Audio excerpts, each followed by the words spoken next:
ऐसी एक कविता है जी। आओ संगी हम थोड़ा नाच लेते हैं ताकि हमारे चूल्हों पर धान के सीझने से पहले धरती अपने गर्भ में फसलों को खूब अच्छे से पका ले। गुमला की लड़की जो बिल्कुल आदिवासी परिवेश में पली बड़ी, पढ़ाई भी किया आपने, गांव से निकलकर बीएचयू तक जाना, हिंदी से आपने पीएचडी भी किया, उसके बाद कविता लिखना, पढ़ना और अचानक से साहित्य अकादमी से युवा पुरस्कार की घोषणा। कैसा रहा सफर?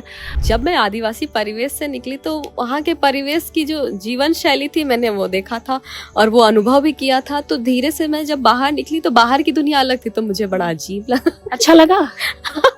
अजीब लगा थोड़ा। जो काव्य संग्रह है उसका नाम है फिर उगना। ये नाम अपने आप में बहुत बड़ा प्रतीत होता है अगर उसको साहित्यिक दृष्टिकोण से देखें तो, और हो सकता है कि अलग अलग लोग इसको अलग अलग दृष्टिकोण से देखें। आपने क्या देखा, क्या समझा और आपने ये फिर उगना नाम क्यों दिया? अभी की जो परिस्थिति है वो तो इस दुनिया को खत्म ही कर देगी, तो क्यों ना इसे किताब में ही, लेखन में ही मैं बचा लूं, तो वो फिर उगना सार्थक होगा कि ये बच जाए। आपकी जो जीवन शैली रही है, आपकी जो परवरिश रही है, उसमें आप कितनी जुड़ी रही प्रकृति से, कितना योगदान रहा इस प्रकृति का? आदिवासी जीवन में जीवन भरा है और जीवन का सौंदर्य भी और जीवन का उत्साह भी है। चाहता तो बच सकता था, लेकिन कैसे बच सकता था? जो बचेगा वो कैसे रचेगा? झारखंड को राज्य बने 25 वर्ष बीत चुके हैं, लेकिन इन 25 वर्षों में सबसे ज्यादा अगर किसी ने संघर्ष देखा है तो वो है जनजाति समूह ने और आदिवासी समूह ने। लेकिन इस बीच एक कहावत है कि दूब जो होता है वो पत्थर को चीर के भी निकल जाता है। वैसे ही कुछ शख्सियत हमारे बीच मौजूद हैं जिन्होंने इसको सही चरितार्थ किया। वो नीलोत्पल मृणाल हो, अनुज लुगुन हो या फिर हमारे साथ बैठी पार्वती मैम हो। आपको साहित्य के क्षेत्र में युवा पुरस्कार देने की घोषणा की गई है। मुझे लगता है कि इस बात से सिर्फ झारखंड वाले खुश नहीं हैं, पूरे देश में एक खुशी की लहर है। आपकी जो काव्य संग्रह है उसका नाम है फिर उगना। ये नाम अपने आप में बहुत बड़ा प्रतीत होता है अगर उसको साहित्यिक दृष्टिकोण से देखें तो, और हो सकता है कि अलग अलग लोग इसको अलग अलग दृष्टिकोण से देखें। आपने क्या देखा, क्या समझा और आपने ये फिर उगना नाम क्यों दिया? फिर उगना शब्द जो है वो मेरे मस्तिष्क में और मेरी स्मृति में हमारे कुडुख भाषा का एक शब्द है खोरेन जी, उससे प्रेरित है। खोरेन का अर्थ होता है फिर उगना, और ये फिर उगना जैसे किसी टहनी के कट जाने पर कोई नई टहनी उगती है तो उसे हम कहते हैं फिर उगना। और चूंकि जिस तरह के आर्थिक, सामाजिक, सांस्कृतिक बदलाव आदिवासी समूह देख रहे हैं, मैं उन सारी चीज़ों को देख रही हूँ और मैं गुमला से आती हूँ और गुमला के आदिवासी समूह के लोग जिस तरह से अपनी संस्कृति से वहाँ जुड़े हुए हैं, वो एक बाहरी दुनिया से अनटच्ड लाइफ जीते हुए जिस तरह से अपनी जीवन शैली से जिस तरह का उनका प्रकृति प्रेम मैं देख रही हूँ, तो वो सुंदर दुनिया को देखते हुए और अभी की इस दुनिया को देखते हुए मतलब वो चीजें छूट जाएंगी, तो उनके छूटने का दुख भी हमें होगा। तो यदि मैं इस बात को अनुभव कर पा रही हूँ, उनकी खूबसूरती को देख पा रही हूँ, तो उन्हें क्यों नहीं फिर से एक जगह दी जाए, शब्द दी जाए, तो उससे इस बात को भी वो मतलब दृष्टि देता है, ये विजन देता है कि वो खूबसूरत दुनिया को मैं दिखा पाऊँ और वो जो छूटती चीज है उसे भी मैं पकड़ लूँ। उस अभी की जो परिस्थिति है वो तो इस दुनिया को खत्म ही कर देगी, तो क्यों ना इसे किताब में ही, लेखन में ही मैं बचा लूँ, तो वो फिर उगना सार्थक होगा कि ये बच जाए। अच्छा, आपने कहा कि फिर उगना का मतलब होता है कि किसी चीज का खत्म हो जाना, वहां से फिर शुरुआत होना जी। तो क्या कभी आपके परिवेश में या फिर आपसे पहले की जो पीढ़ी रही है, साहित्यिक दृष्टिकोण से कैसी रही है वो पीढ़ी, या फिर कहीं कुछ ऐसा रहा है कि साहित्यिक चीजें रही हो, उसको खत्म करके फिर से शुरुआत करनी पड़ी हो? फिर उगना तो कुछ ऐसा ही प्रतीत हो रहा है। हाँ जी, अब मैं अपना मतलब हमारी पीढ़ी, हमसे पहले वाली पीढ़ी या जनरेशन क्या है, हमें हमारी भाषा में स्कूल नहीं मिला, हमारी भाषा का सिलेबस भी हमें नहीं मिला, और हमारा जो इकोलॉजी है और जो पारिस्थितिक परिवेश है, सांस्कृतिक परिवेश है, वो भी नहीं मिला। तो हमें जो कुछ मिला उसमें जो हमारे पास है वो क्यों न मैं उसके बीज बोऊं। तो ये बात है कि फेरोगना में। अच्छा, आपकी जो ये अभी कविता संग्रह की चर्चा जिस तरीके से चल रही है, उस बारे में एक बात खास रूप से जो है सुनने को आ रही है कि आपने उसके माध्यम से संवाद को स्थापित करने की कोशिश की है। संवाद जहां तक हम जैसे लोगों को पता है कि वो किसी भी तरीके से हो सकता है, बोलकर, गाकर। आपने इस संवाद को कितना सीरियसली लिया और किस तरीके से लिया? मैंने अभी इससे पहले एक बात कही कि हमें स्कूल नहीं मिला हमारी भाषा का, और मेरी पढ़ाई हिंदी में हुई, और मैंने रिसर्च गीतों पर किया, जो हमारा ओरल लिटरेचर है उस पर किया। और हमारी भाषा का जो ज्ञान परंपरा है, वो उसके हस्तांतरण की एक जो परंपरा है वो तो ध्वस्त हुई। हम धुमकुड़िया कहते हैं, धुमकुड़िया के तहत हम वो सारी वाचिक साहित्य के बारे और उसमें जो मौजूद जो ज्ञान परंपरा है वो सीखते हैं। तो वहाँ का जो एक कम्युनिकेशन गैप और जो हस्तांतरण की जो बाधा बन पाई, वो एक हमारे लिए बड़ी समस्या रही, और इस समस्या को मैं समझ पा रही थी। और जब मैं तत्कालीन व्यवस्था में जो पढ़ाई के जो सिलेबस उपलब्ध है, जो भाषा उपलब्ध है, उस भाषा में ही संवाद चुना, और उस भाषा में जब मैं संवाद करते हुए अपने जो ओल्ड वैल्यूज है, पुरखा वैल्यूज है, उनको यदि मैं एक्सप्रेस कर पा रही हूँ, एक कुड़ुक के शब्द और हिंदी के शब्द यदि बैठकर हमारे जीवन दृष्टि और जीवन के जो वैल्यूज है उसको एक्सप्रेस कर पाते हैं, तो एक बड़ी बात बन पाती है मेरे लिए। तो हमारे जनजीवन के जो जीवन मूल्य है, जीवन दृष्टि है, वो यदि हिंदी भाषा से अभिव्यक्त होता है और हमारी भाषा के साथ तालमेल बिठाते हुए, हमारे शब्दों के साथ तालमेल बिठाते हुए, तो ये मुझे एक संवाद की तरह लगा। तो ये संवाद से मैंने जीवन शैली, जीवन की अभिव्यक्ति, ये तमाम बातें मुझे लगता है कि आदिवासी समूह की अगर की जाए तो कहीं ना कहीं प्रकृति से बहुत अटैच्ड होती हैं चीजें। तो आपकी रचनाओं में भी ये पाया गया है कि आपने प्रकृति के बहुत नजदीक जाके चीजों को लिखा है, समझाया जाना है। मूल रूप से मैं ये जानना चाहूंगी कि आपकी जो जीवन शैली रही है, आपकी जो परवरिश रही है, उसमें आप कितनी जुड़ी रही प्रकृति से, कितना योगदान रहा इस प्रकृति का? मैं दो तरह की दुनिया देख पाई। एक तो अपनी वो दुनिया, आदिवासी जीवन वाली दुनिया, वो मैंने देखा, और एक जो शहरी जीवन है जहाँ मैंने शिक्षा प्राप्त की, वो जीवन देखा। तो दोनों जीवन का मैंने संघर्ष देखा, और दोनों जीवन में जीवन बोध कितना है वो भी मैं समझ पाई। आदिवासी जीवन में जीवन भरा है, और जीवन का सौंदर्य भी है, और जीवन का उत्साह भी है। तो यह बात मुझे समझ पाई, और शहरी जीवन में हम जिस तरह से जी रहे हैं, जीवन की जो कमी है हम सभी महसूस कर रहे हैं। क्या लगता है, परंपरा का निर्वहन करना मुश्किल है? जैसी परिस्थितियां हैं मुश्किल बन पड़ रही है, लेकिन उनसे तालमेल की कोशिश निश्चित बनती है। घर की पृष्ठभूमि कैसी रही? आपके पहले किसी ने कविताओं पर या फिर गीतों पर काम किया है? नहीं, परिवार में वैसी कोई बात नहीं है। फर्स्ट हमारे माता पिता वो स्कूल गए, और वे स्कूल गए और उन्होंने उतनी ही ग्रेजुएशन तक वे पढ़ पाए, और गीत पर काम नहीं। वो अपने जीवन जीते हुए, हमारे समूह में क्या है, वो हर मौसम में गाना गाते हैं, कहानी सुनते हैं। ये हमारा ओरल लिटरेचर है, और ये हमारे लिटरेचर को व्यक्त करने का मौखिक फॉर्म है। तो ये तो मैं सुनती थी, पर कोई काम इस पर उस तरह से लिखित फॉर्म में नहीं हुआ था। तो लिखित फॉर्म में जब मैंने काम किया, तो फिर मुझे ये जमीन मिल पाई। तो फिर यही कि मैंने पहला इस तरह से काम। पारिवारिक योगदान कैसा रहा?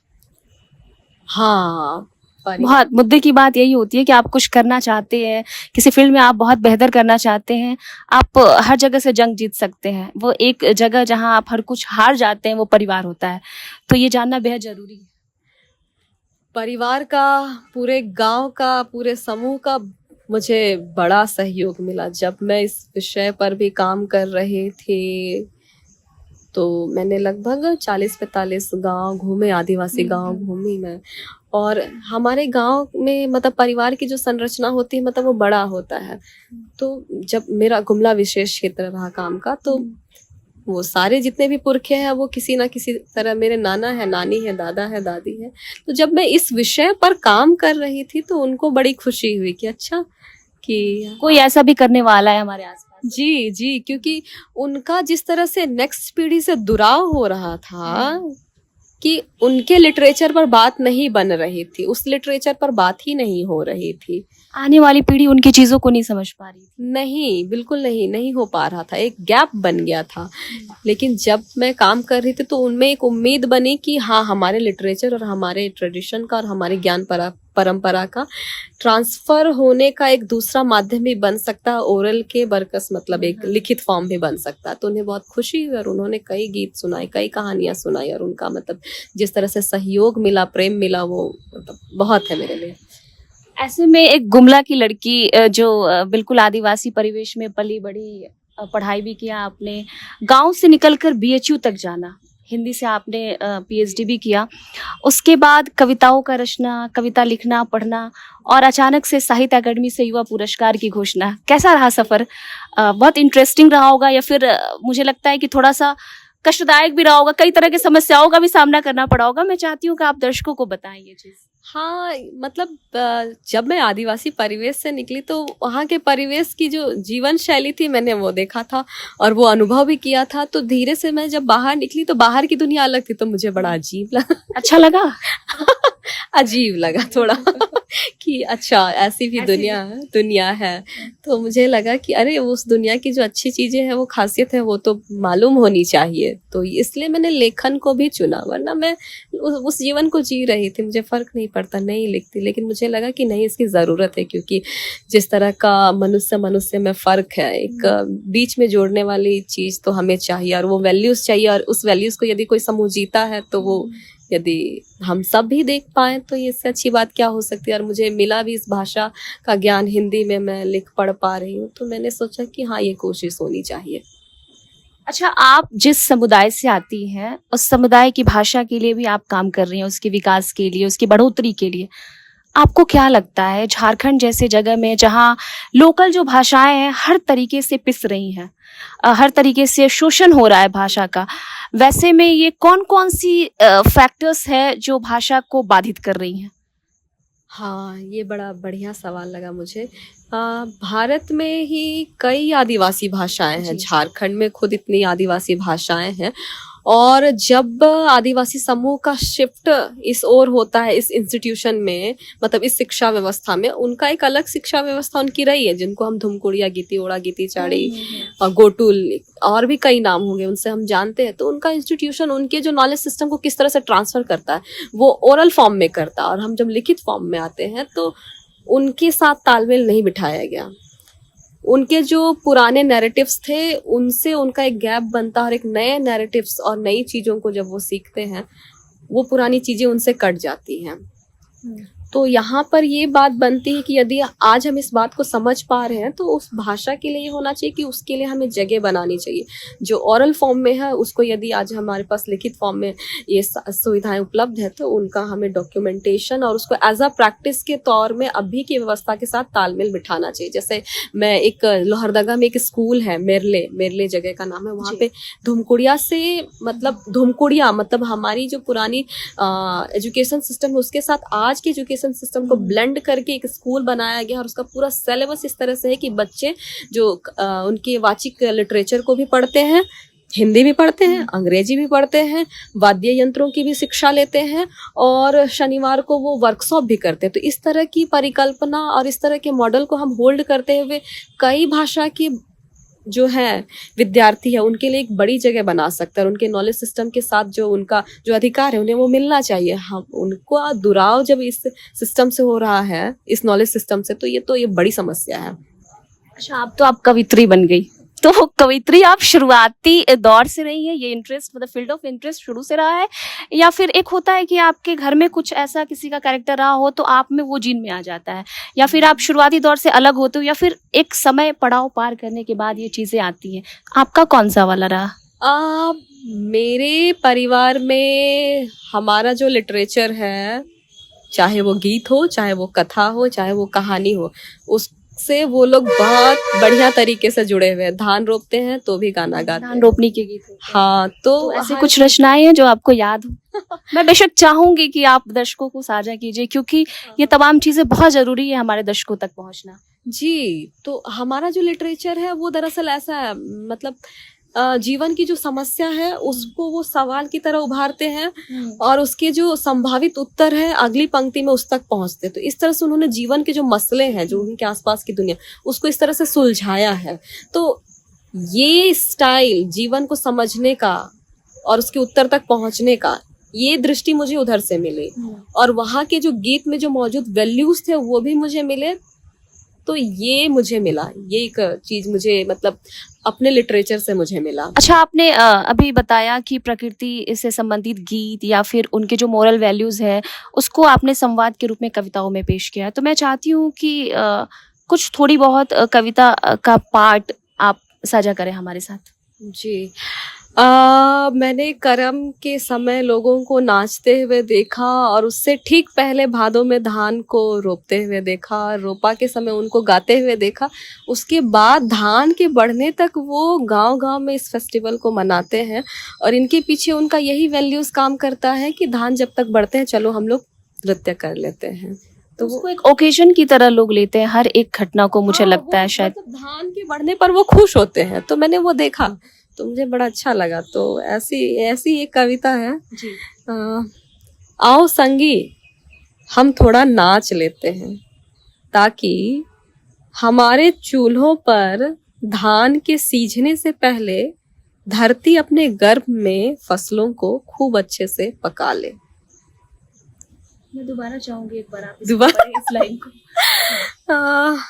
आओ संगी हम थोड़ा नाच लेते हैं ताकि हमारे चूल्हों पर धान सीझने से पहले धरती अपने गर्भ में फसलों को खूब अच्छे से पका ले। आपकी पूरी रचनाएं मुझे लगता है किसी तरीके से प्रकृति से ही संबंधित है। जी हाँ, प्रकृति से और प्रकृति के जो सूक्ष्म बदलाव है और प्रकृति से जो विश्वास निर्मित हुआ है, जो उत्साह निर्मित हुआ है, कुल मिलाकर वही आता है। अच्छा, एक एक्साइटमेंट मेरे अंदर है आपसे ये जानने का कि इन 25 वर्षों में झारखंड जब से राज्य बना, क्या बदलाव देखती हैं आप? क्या बदलाव? आदिवासी समूह की मैं बात कर रही हूँ, वहाँ किस तरह के बदलाव देखती हैं?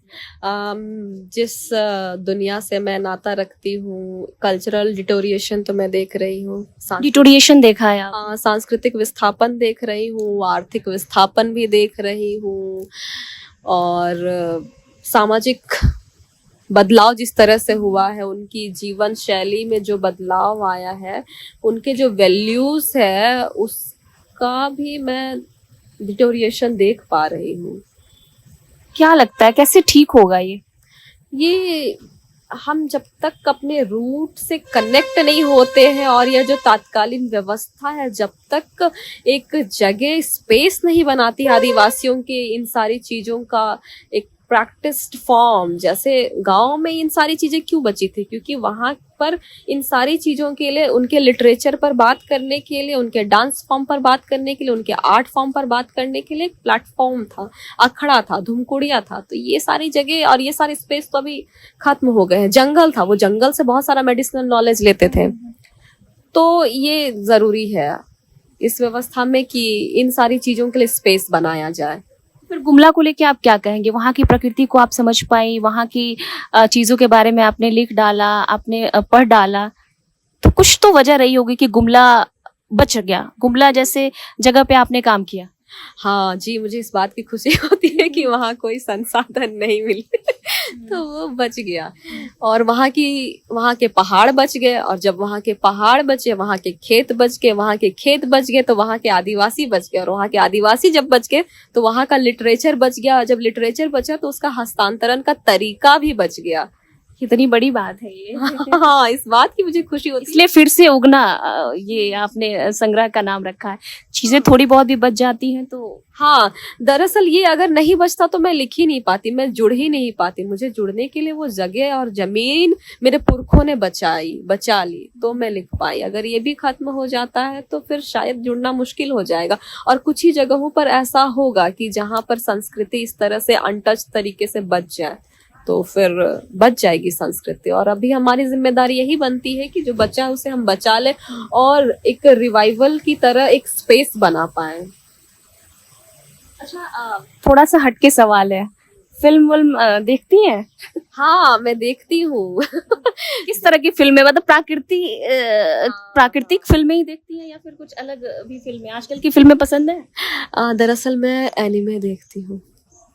हायाओ मियाजाकी की जितनी भी एनिमेशन वाली फिल्म है वो इतना वैल्यू बेस्ड और उनके जो डायलॉग्स है, मतलब भाषा को यदि अच्छे से समझना है उसके भाव के साथ, तो मैं तो यही कहूंगी कि वो सारी फिल्में देखनी चाहिए। स्पिरिटेड अवे और भी कई फिल्में हैं उनके, वो मैं डायलॉग सुनती हूँ उनके कि वो कितने मतलब भाव से भरे हुए हैं। और यही सेम चीज मतलब मुझे फोक लिटरेचर में मिलता है, चाहे वो मेरा ही क्यों ना हो। इंडिया के कई हिस्से के जितने फोक लिटरेचर्स को मुझे पढ़ने का मौका मिल पाया, मैं कोई गीत सुन पाती हूँ या कोई स्टोरी सुन पाती हूँ, तो उनमें जो उनकी कल्पना की जो उड़ान है वो अद्भुत दिखती है मुझे।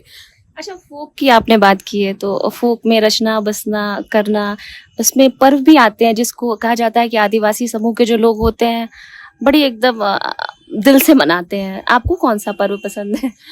मुझे सरहुल का पर्व बड़ा अच्छा लगता है। और उसको लेकर जो हिस्ट्री है, आर.डी. मुंडा ने, रामदयाल मुंडा ने जो हिस्ट्री रची है कि उन्होंने जो एक आंदोलन के रूप में जब इस मतलब पर्व को जुलूस के रूप में जब शुरू किया और उसको अभी तक आदिवासी होल्ड करते हुए जुलूस में लेते हैं, मतलब ये उनका प्रोटेस्ट है कि हम जंगल परंपरा का निर्वहन अच्छे से हो रहा है। जी जी जी, तो ये है। लेकिन थोड़ा सा डिटोरिएशन ये है कि अभी मतलब हम पुराने फॉर्म में उस तरह से नहीं गीत गाते हैं, ना ही वाद्य यंत्र बजा पाते हैं। वो आधुनिकता का थोड़ा सा उसमें हो गया है कि खराब तरह की चीजें भी शामिल हो गई हैं, डीजे वगैरह, तो ये है। अच्छा, पहले भी आपकी रचनाएं रही हैं। इस रचना के बाद साहित्य अकादमी युवा पुरस्कार की जब घोषणा हुई है तो आपकी जो दायित्व है लेखनी के प्रति या फिर साहित्य के प्रति, मुझे लगता है कि और ज्यादा बढ़ गई है।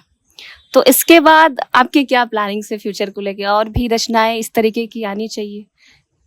जी, मैं जिस तरह का जीवन देखूंगी उन पर मुझे यदि लिखने की जगह मिल पाए तो मैं लिखूंगी। अभी मैं जिस तरह के परिवेश में रह रही हूँ, यहाँ पर जिस तरह की जगह नहीं मिल पा रही है, यहाँ की जो व्यवस्था है वो बहुत तरीकों से मतलब सुटेबल नहीं है, सुविधाजनक भी नहीं है लेखन और पाठन की दृष्टि से भी। तो वही है कि ये सारी चीजें शामिल होंगी, निश्चित शामिल होंगी। मतलब और भी पार्वती तिर्की आनी चाहिए झारखंड से जिसको युवा पुरस्कार मिलना चाहिए। हाँ, कई पार्वती ही क्या, कई नाम है, सारे कई सारे नाम है, सारे नाम आए, उन सारे नामों को हम जाने, पढ़ें और भिन्न भिन्न भाषा से आए, उन सारी भाषा की जो खूबसूरती है, जो अच्छा है, वो सारी चीजों को हम देखें और अडॉप्ट कर पाए। अच्छा, एक लास्ट सवाल मैं करना चाहूंगी आपसे कि कितना मुश्किल होता है धारा के विपरीत चल के अपने आप को स्थापित करना, जब आप चीजें आपके अकॉर्डिंग नहीं चल रही हैं, सारी चीजें आपके विपरीत चल रही हैं, बावजूद उसके अपने आप को उस मोटिव को लेके चलना, स्थापित करना। कई लोग होते हैं जो हिम्मत हार जाते हैं कि अरे हम टर्म्स एंड कंडीशंस तो हमारे अनुकूल नहीं है। उन लोगों को आप क्या बताना चाहेंगे? उन तमाम बच्चों को, वो तमाम लेखक लेखिकाओं को, युवा पीढ़ी को आप क्या संदेश देना चाहती हैं?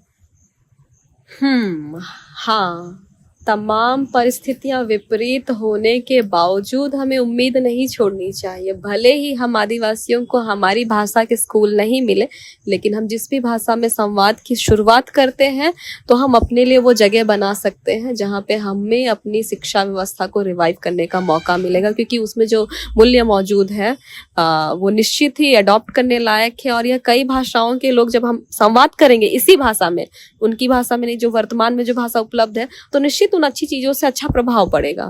तो यह है कि उम्मीद नहीं हारनी चाहिए, संवाद का संघर्ष करते रहना चाहिए। बहुत बहुत शुक्रिया आपका फोर्थ पिलर की टीम से जुड़ने के लिए, और बहुत सारी शुभकामनाएं कि पुरस्कार की घोषणा हो चुकी है, जल्द ये पुरस्कार आपके हाथ में हो और हम फिर से आपके साथ एक बातचीत के लिए दोबारा आए।